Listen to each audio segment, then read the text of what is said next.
কি রে শান্তু, তোর এমন অবস্থা কি করে হলো? মাথায় ব্যান্ডেজ কেন? পাবলিক আজ মেরে কেওড়াতলা পার করে দিয়েছে কোনো দোষ ছাড়াই। কোনো দোষ ছাড়াই মানে? কি করেছিলি? তাহলে শোন।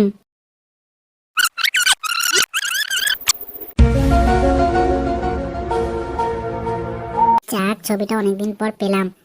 যাই ছবিটা নিয়ে কালা ওদেরকে দেখিয়ে আসি। আরে আরে, হাওয়া কোথা থেকে চালু হলো?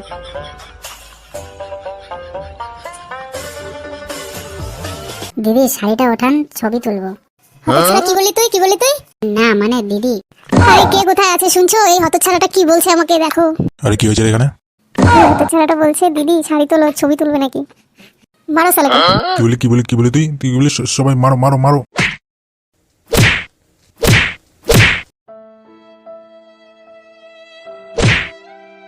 ভাগ শালা। বুঝলি, এমন কিছুই করিনি। কিছু না করে আজ কালানি খেতে হলো। আফসোস আফসোস, অনেক বড় আফসোস। আজ পর্যন্ত না পারলে কারোর হোয়াটসঅ্যাপে ডিপি হতে, না পারলে ফেসবুকের কভার পিক হতে, কিন্তু আজ নিচের দেওয়ালে ছবি হতে হতে বেঁচে গেলি।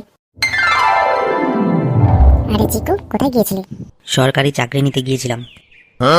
তো চাকরিটা কনফার্ম হলো? ঠিক নেই, তবে চা পানির জন্য 8 লক্ষ টাকা চেয়েছে। তোর ভাগ্যটা ভালো যে বিরিয়ানি খেতে চাইনি। হ্যাঁ, নাহলে তোর বিরিয়ানি টাকাটাও চেত। Hello hero, I love you, do you love me? আরে বাপরে, সরকারি চাকরি না পেতেই গার্লফ্রেন্ড? আরে আমি তো তোমাকে চিনিই না, এভাবে হয় নাকি? আমি তোমাকে চিনি। আসলে আমি তোমার মতো একজনকে খুঁজছিলাম, যার মনটা সহজ সরল বিশাল। ওয়াও, তুমি আমাকে বুঝলে। I love you too. চলো বেবি, কোথাও যেয়ে বসে গল্প করি। সরি, এটা প্র্যাঙ্ক ছিল। ওই দেখো ক্যামেরা।